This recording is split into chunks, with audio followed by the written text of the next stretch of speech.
Hello दोस्तों। तो journal का जो हम लोगों का टॉपिक था, जर्नल जो चैप्टर था हम लोगों का खत्म हो चुका है, ठीक है। लेकिन अभी तक जो मैंने आप लोगों को जर्नल बताया वो था ट्रेडिशनल अप्रोच पे, ठीक है। अभी हम लोग पढ़ेंगे मॉडर्न अप्रोच से। हम लोग जो भी जर्नल एंट्री करते हैं वो मॉडर्न अप्रोच से कैसे करेंगे। ट्रेडिशनल अप्रोच के अकॉर्डिंग हम लोग debit what comes in, credit goes out, debit the receiver कर देगी बार, debit all expenses and losses, credit all income and gains, ये सब हम लोग सीखे थे पर्सनल अकाउंट, रियल अकाउंट और नॉमिनल अकाउंट के थ्रू। और उसका रूल जो होता है डेबिट रिसीवर कर देगी उसके थ्रू हम लोग कैसे जर्नल किसी भी ट्रांजेक्शन को कैसे रिकॉर्ड करते हैं, ठीक है।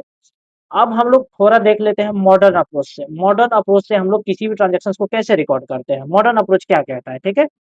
एक ही क्लास में खत्म हो जाएगा आप लोगों का ये मॉडर्न अप्रोच। तो सबसे पहले इसका रूल्स देख लो आप कि इसका रूल्स क्या होता है। इसमें हम लोगों को बस ये 5 चीज याद रखना है। क्या क्या? लायबिलिटी, इनकम्स, कैपिटल, एसेट्स और एक्सपेंस, यही 5 चीज पे पूरा का पूरा आपका जर्नल डिपेंड करता है, ठीक है। एसेट्स क्या बोलता है? एसेट्स का जब वैल्यू बढ़ेगा तो उसको क्या करेंगे? डेबिट। एसेट्स और एक्सपेंस जब बढ़ेगा तो क्या हो जाएगा? डेबिट हो जाएगा। जैसे कि मान लेते हैं कि कोई मशीनरी हम खरीदे, तो एसेट्स मेरा बढ़ रहा है ना, क्योंकि मशीनरी मेरे पास पहले नहीं था, अभी आ रहा, तो मेरा एसेट्स बढ़ रहा है। तो उस केस में हम क्या करेंगे? उसको डेबिट करेंगे।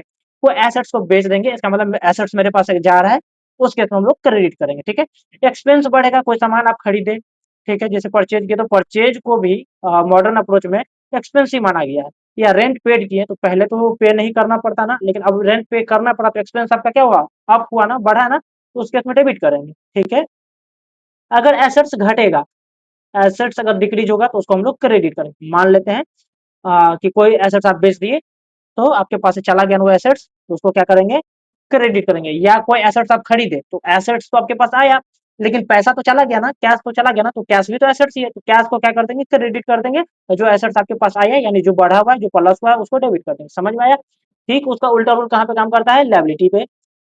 लायबिलिटी, इनकम और कैपिटल पे। लायबिलिटी, इनकम और कैपिटल, ये सब आप अगर आपका बढ़ेगा, ये सब अगर इंक्रीज होगा तो क्या होगा? क्रेडिट होगा। और लायबिलिटी, इनकम, कैपिटल ये सब अगर घटेगा आपका तो वो डेबिट होगा। जैसे कि मान लो आप बैंक से लोन लिए, तो बैंक को मान लेते हैं कि बैंक से आप 10,000 का लोन लिए, ठीक है। तो 10,000 आपको चुकाना भी तो पड़ेगा ना कभी ना कभी। तो ये आपके लिए क्या है? लायबिलिटी है कि नहीं है? लायबिलिटी है। पहले 1 रुपया भी नहीं चुकाना पड़ता, लेकिन अब चुकाना पड़ेगा। इसका मतलब हम कह सकते हैं कि लायबिलिटी मेरा क्या हो गया? बढ़ गया। तो इसको हम क्या करेंगे? क्रेडिट करेंगे। समझ में आ गया? तो लायबिलिटी बढ़ेगा, इनकम बढ़ेगा, कैपिटल बढ़ेगा तो क्रेडिट होगा। एसेट्स एक्सपेंस बढ़ेगा तो डेबिट, घटेगा तो क्रेडिट। ये उसका रूल होता है मॉडर्न अप्रोच का। चलो कुछ ट्रांजेक्शन से समझते हैं हम लोग। जैसे कि यहाँ पे है started business with cash. Cash से बिजनेस स्टार्ट हुआ। तो अब देखो, कैश बिजनेस में क्या हो रहा है? आ रहा है ना, कमसिन हो रहा है। इसका मतलब मेरा एसेट्स, कैश क्या है? एसेट्स है। कैश क्या है? एसेट्स है। और एसेट्स मेरा क्या हो रहा है? बढ़ रहा है, प्लस हो रहा है ना। इसका मतलब क्या होगा? डेबिट होगा। कैश को क्या करेंगे? डेबिट, क्योंकि बढ़ रहा है, एसेट्स मेरा बढ़ रहा है, कैश अकाउंट डेबिट। और जिस चीज से बिजनेस स्टार्ट होता है उसी को हम लोग कैपिटल के नाम से भी जानते हैं। तो इसका मतलब 50,000 मेरे बिजनेस में कैश आया है, तो ये 50,000 हमको कभी ना कभी जो प्रोपराइटर होगा उसको रिटर्न भी करना पड़ेगा। करना पड़ेगा कि नहीं करना पड़ेगा? तो उसको हम लोग किस नाम से जानते हैं? कैपिटल के नाम से। इसका मतलब मेरा कैपिटल भी बढ़ रहा है। कैपिटल भी क्या हो रहा है? इंक्रीज हो रहा है। पहले 1 रुपया भी लौटाना नहीं पड़ता, अब 50,000 लौटाना पड़ेगा, वापस करना पड़ेगा। तो कैपिटल मेरा क्या हुआ? बढ़ा ना। पहले 1 रुपया भी नहीं था, 50,000 हो गया, तो कैपिटल भी इंक्रीज हो गया। तो कैपिटल इंक्रीज होता है तो उसको क्या करते हैं हम लोग? क्रेडिट करते हैं। कैपिटल हो गया, इनकम हो गया या लायबिलिटी हो गया, ये सब इंक्रीज होगा तो क्रेडिट, ठीक है। इधर कैश इंक्रीज हुआ था तो डेबिट। 50,000 इधर भी, 50,000 इधर भी। कोई दिक्कत? क्या कह रहे हैं? Deposited cash into bank. अब देखो यहाँ पे कैश भी क्या है? एसेट्स है। बैंक भी क्या है? एसेट्स है। बैंक भी मेरा एसेट्स है। बैंक में मेरा ही पैसा है, तो बैंक कभी ना कभी हमको देगा ना। और जो कभी ना कभी आपको पैसा दे या कुछ दे, उसको हम लोग एसेट्स के नाम से ही जानते हैं, ठीक है। जो आपको इन फ्यूचर फायदा पहुंचाए। और जो सुन के आपको टेंशन आ जाए, वो आपके लिए क्या है? लायबिलिटी है। जैसे कि मान लो दोस्त से पैसा लिए तो उसको लौटाना भी पड़ेगा ना, या किसी से लोन लिए तो उसको लौटाना भी पड़ेगा ना, तो वो मेरे लिए लायबिलिटी होता है, ठीक है। तो कैश भी एसेट्स है, बैंक भी एसेट्स है। अब देखो कैश को हम क्या किए, ये वाला जो एसेट्स है इसको हम बैंक में जमा किए। इसका मतलब मेरे पास से कैश क्या हो रहा है? घट रहा है। इसका मतलब मेरे पास एसेट घट रहा है। तो एसेट्स डिक्रीज हो रहा है तो उसको क्रेडिट करेंगे। एसेट्स डिक्रीज हो रहा है तो उसको क्या कर देंगे? क्रेडिट करेंगे। किस नाम से? एसेट्स का नाम क्या था? Cash to cash account. और यहाँ पे बैंक ये भी एसेट था, बैंक में पैसा जा रहा है ना, इसका मतलब बैंक मेरा क्या हो रहा है, बढ़ रहा है ना, बैंक बैलेंस बढ़ रहा है। इसका मतलब वो वाला एसेट जो है था, ये वाला एसेट्स क्या हो रहा है, प्लस हो रहा है, ये वाला माइनस हो रहा था, ये वाला प्लस हो रहा है, तो ये वाला एसेट्स को हम क्या करेंगे, डेबिट कर देंगे, क्योंकि एसेट्स बढ़ रहा है, किस नाम से, बैंक अकाउंट डेबिट। समझ में आया? और नरेशन वही सेम लिख दो, cash deposited into the bank, ठीक है। और तुम लोग ऐसे जर्नल नहीं करोगे, तुम लोग प्रॉपर फॉर्मेट बना के उसके बाद जर्नल करोगे। समझ में आया? तीसरा क्या, पेड रेंट। अब देखो, रेंट पे किए कितना का, 2500 का रेंट मेरा क्या है, तुम लोगों को पता है एक्सपेंस, तुम लोगों को, इसलिए हम ट्रेडिशनल अप्रोच पहले पढ़ा दिए थे, ठीक है। अब एक्सपेंस यहाँ पे क्या हो रहा है, मेरा इंक्रीज हो रहा है ना, पहले पे नहीं करना पड़ता, अब हमको 2500 पे करना पड़ा, मतलब एक्सपेंस मेरा बढ़ा, तो एक्सपेंस बढ़ा तो उसको क्या करेंगे, डेबिट। एक्सपेंस का नाम क्या है, रेंट, तो रेंट अकाउंट डेबिट।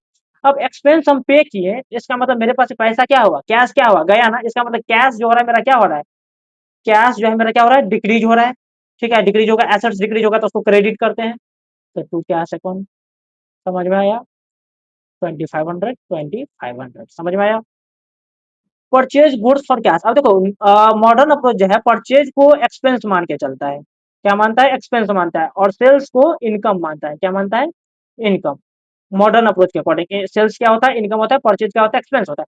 अब कोई सामान हम खरीदे तो पैसा पे करना पड़ा, मतलब मेरा एक्सपेंस बढ़ा, एक्सपेंस पहले नहीं खरीदे थे तो कोई कोई खर्च नहीं था मेरा, अब सामान खरीदे तो 8,000 का खर्च हो गया ना, 8,000 का एक्सपेंस हो गया ना, इसका मतलब एक्सपेंस मेरा इंक्रीज किया। और जब सामान खरीदे तो पैसा मेरा क्या हो गया, गया, इसका मतलब कैश मेरा क्या हो गया, डिक्रीज हो गया, कैश क्या हो गया, डिक्रीज हो गया। इसका मतलब कैश क्या है, एसेट्स, एसेट्स मेरा डिक्रीज हो रहा है तो क्रेडिट हो जाएगा, तो कैश अकाउंट। और एक्सपेंस मेरा क्या हो रहा है, इंक्रीज हो रहा है, इसका मतलब डेबिट हो जाएगा, एसेट्स और एक्सपेंस इंक्रीज होता है तो डेबिट होता है। और एक्सपेंस का नाम यहाँ पे क्या है, परचेज, तो परचेज अकाउंट। तो एंट्री क्या बना, purchase account debit to cash account. Amount लिख दो 8,000, 8,000 और नरेशन लिख दो। समझ में आया? अगला क्या, बॉट फर्नीचर फॉर कैश। अब देखो फर्नीचर खरीदे तो फर्नीचर मेरे पास क्या हो रहा है, आ रहा है ना, इसका मतलब फर्नीचर एसेट्स है और ये इंक्रीज हो रहा है। जब फर्नीचर आ रहा है तो कैश क्या हो रहा है, जा रहा है, यानी कैश भी एसेट्स है, वो क्या हो रहा है, डिक्रीज हो रहा है। तो एक फर्नीचर क्या बढ़ रहा है मेरे पास, फर्नीचर, फर्नीचर मेरा इंक्रीज हो रहा है, तो फर्नीचर डेबिट हो जाएगा क्योंकि एसेट्स बढ़ रहा है। और एक एसेट्स घट रहा है जिसका नाम क्या है, कैश, तो जो घटेगा उसको माइनस करेंगे, मतलब एसेट्स घटेगा तो उसको माइनस करेंगे। कितना का, 12,000 का, 12,000 का। अगला क्या कह रहा है, रिसीव सैलरी, सैलरी रिसीव की, तो मेरे लिए इनकम का बात है, और इनकम क्या होगा, बढ़ेगा तो क्रेडिट। पहले 1 रुपया भी नहीं आ रहा था, अब 5,000 आ रहे, मतलब मेरा इनकम बढ़ा, इनकम बढ़ा ना तो उसको क्या करेंगे, क्रेडिट। तो यहाँ पे इनकम का नाम क्या है, सैलरी, टू सैलरी अकाउंट, कितना, 5,000 क्रेडिट हो गया, ठीक है। अब सैलरी आया तो कैसे आया, कैश में आया होगा ना, पैसा आया होगा ना, तो पैसा मेरा क्या होगा, पैसा भी मेरा बढ़ा, मतलब एसेट्स भी मेरा बढ़ा, कैश क्या है, एसेट्स है, तो एसेट्स भी बढ़ा, तो एसेट्स बढ़ेगा तो डेबिट, और इनकम बढ़ेगा तो क्रेडिट, तो कैश अकाउंट डेबिट कितना हो जाएगा, 5,000। तो एंट्री क्या बना, cash account debit to salary account. बस इसी तरह से आप लोगों का जो जितना भी ट्रांजेक्शन है जर्नल का, सब आपका इसी में कंप्लीट हो जाएगा, इसी फॉर्मूला पे सारा ट्रांजेक्शन क्या हो जाएगा, कंप्लीट हो जाएगा। आप लोग जरूर एक बार ट्राई कीजिएगा, बहुत ही इजी ट्रिक है और बहुत प्रैक्टिकल है ये, ट्रेडिशनल से ज्यादा प्रैक्टिकल होता है मॉडर्न अप्रोच। तो आप लोग जरूर एक बार ट्राई करिएगा। Thank you, tata, bye bye.